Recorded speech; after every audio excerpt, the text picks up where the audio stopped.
Ladies and gents, welcome to the very first episode of Daddy's Whiskey Reviews on the Single Tracks and Whiskey channel. First and foremost, there is no mountain biking here. If you want mountain biking, I've done a ton of videos over this past summer on mountain biking trails, tips and tricks and all that kind of stuff. Go check them out. That's the other part of my hobby. This part is all about whiskey. For those of you that don't know me, my name is Matt. On Twitter, I go by Ute Daddy. And over the course of 3 or 4 years there, I've done a hashtag called Daddy's Whiskey Reviews, which is kind of my adventures through whiskey as I kind of develop a sense of what I like. Very unexpert reviews on a lot of different bottles that I've tried over the years. And that's what this is going to be. It's going to be an extension of that. I am in no means an expert. These are all my opinions. I might be a big help to some beginners out there that are just trying to get in. And for the experts out there, I'm going to offend a lot of you. I know that already. But again, this is for the normal people, the normal folks that enjoy whiskey, that want to try new whiskeys, that kind of thing. Experts, if you have some critiques for me, I'm all ears. Let me know. I'd love to kind of hone this craft. I have no desire to be an expert on this. This is a hobby for me, and as long as it is a hobby, I'll enjoy doing it, and I hope to share that with you. So with that being said, again, welcome to the very first episode. I wanted to do something special because this was the first episode, so I got a very special bottle of whiskey in this bag. I went up to Park City to one of my favorite distilleries, High West up there, talked to James and Ted, and they told me to get a bottle of this, which is a Midwinter's Night Dream. This is a seasonal release from High West. Super excited about this one, so let's try it out.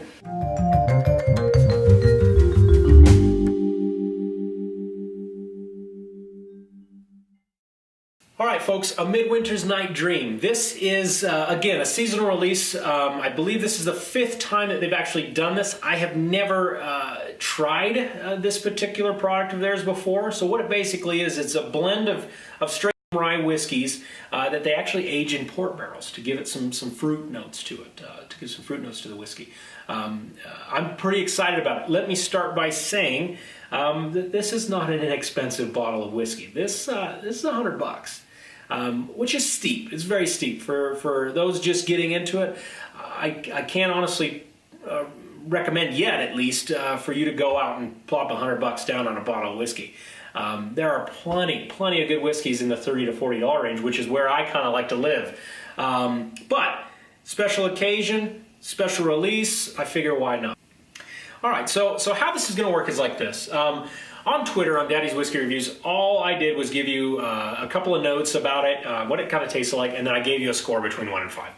What I was finding out is most of my whiskeys there were between a 3.5 and a 4, which doesn't create much separation. So if you do take some of my advice and you're out there looking for a bottle and you see that I have dozens and dozens of whiskeys and 85% of them are between a 3.5 and 4, that doesn't really benefit you much. So I will say that, again, these are just my opinions, so by no means am I trying to coerce you into buying something or anything like that. It's just what I like. So hopefully maybe that translates into what you might like as well. So I'm going to do a different scoring system for the video portion of these. And it's not very original, but I'm going to break this out into 4 categories. We're going to do nose, which is how the whiskey smells. We're going to do taste, obvious. We're going to do finish, how the taste finishes in your mouth. And we're going to do presentation, which is one that I really enjoy because these folks put a lot of time and effort into the packaging of the product, and believe it or not, it really does affect the way that you think that whiskey is going to taste. So presentation, that's also going to have a kind of a value aspect to it as well. Does the whiskey taste as good as the price? So that's going to be a presentation. So with that being said, all the whiskeys will be tasted in the Glencairn glass. This allows for the best aroma release, so we can get a really good sense of the nose of the whiskey. So it kind of gives it the best shot. Now, Friday, Saturday nights, if I'm drinking whiskey, I'm not drinking out of one of these. But you know what? For a tasting, this is kind of the standard. So we're going to drink out of Glencairn glass. I hope to give you some pointers. Maybe some of these reviews will encourage you to try new whiskeys, and that's what really this is all about. This is a hobby of mine. I want to share it with you. So with that being said, let's get started.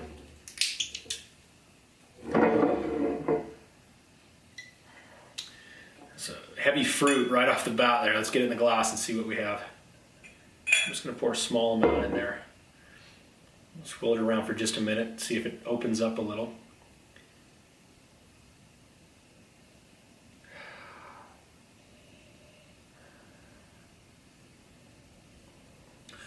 So I will say this, it's an interesting nose. There is an astringent smell to it, which is not my favorite, but it's also not unpleasant. So far so good with this one. But it's heavy with fruit on the nose for sure. I'm a little curious if that astringent nose is going to kind of if that's going to affect the finish, because if it's one thing that I personally don't like, it's a very harsh finish on a whiskey. I like a smooth finish.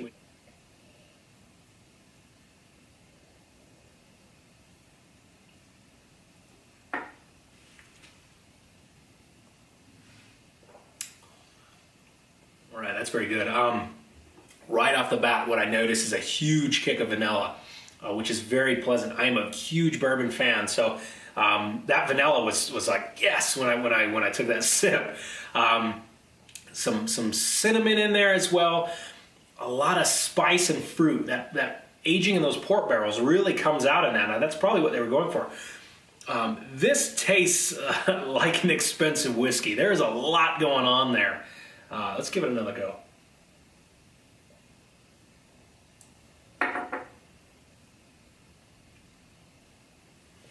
It's really unique. It's almost got kind of a rum taste to it. Really a unique whiskey. I'm a fan. That's very, very good. I've had some, I don't dare call this a designer whiskey or anything like that, but I've had some that have done a similar thing with these port barrels, and it was just overly fruit tasting. This is very, very nice. They've really done a nice job with the blends on this one.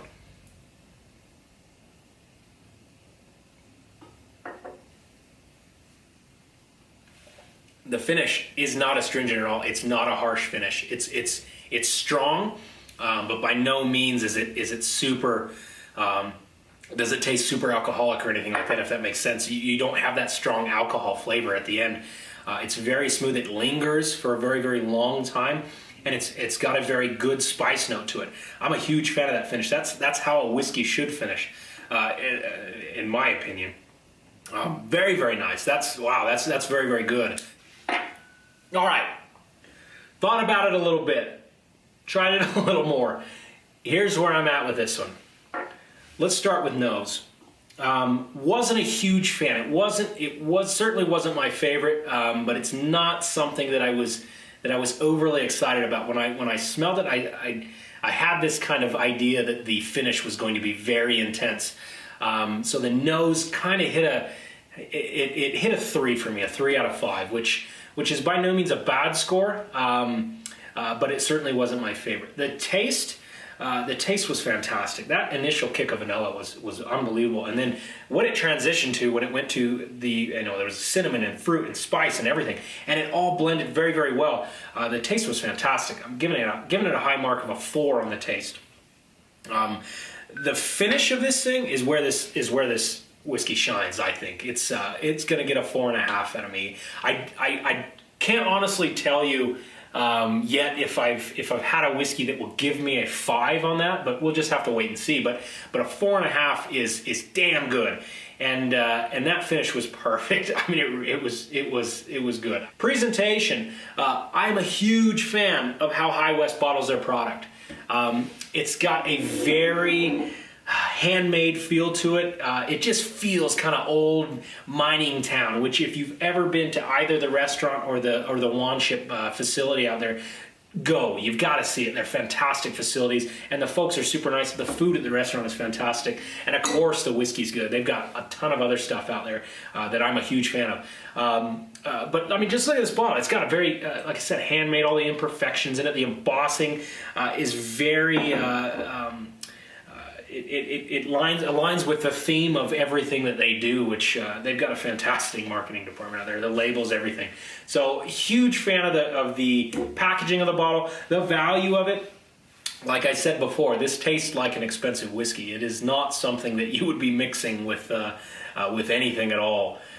This is a very, very good bottle of whiskey. So $100, yes, it's steep. Is it worth it? I would say so. Absolutely. I mean, it's a special bottle. I mean, it's a unique release. It's a rare release kind of product. So I'm completely fine with it being $100. So on the presentation side, this scores a 4 for me. So we've got a 3 for the nose, we've got a 4 for taste, a 4.5 for the finish, and a 4 for the presentation, which brings the total to a 15.5 out of 20. Is that a high score? I think so. I don't know. We'll have to see. We'll have to wait and see what other whiskeys score.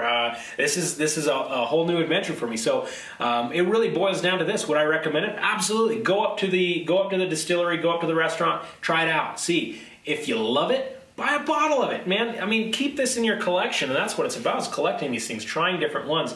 Whiskey is so unique, and it seems like every single bottle has its own kind of characters, and that's what makes it so fun to try and to collect and that kind of thing. So I would absolutely recommend it. So a 15.5 out of 20. So folks, thank you so much for joining me on this very first episode of Daddy's Whiskey Reviews on Single Tracks and Whiskey. If you have some comments below, some stuff that you'd like me to try, keep in mind, please.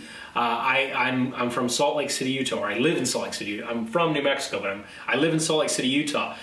So some of the ones that you are going to recommend might be difficult for me to get. However, I do leave the state very often, and when I do, I like to have a list of different whiskeys that I need to pick up in beer and all that kind of stuff as well. So yes, I do import into the state.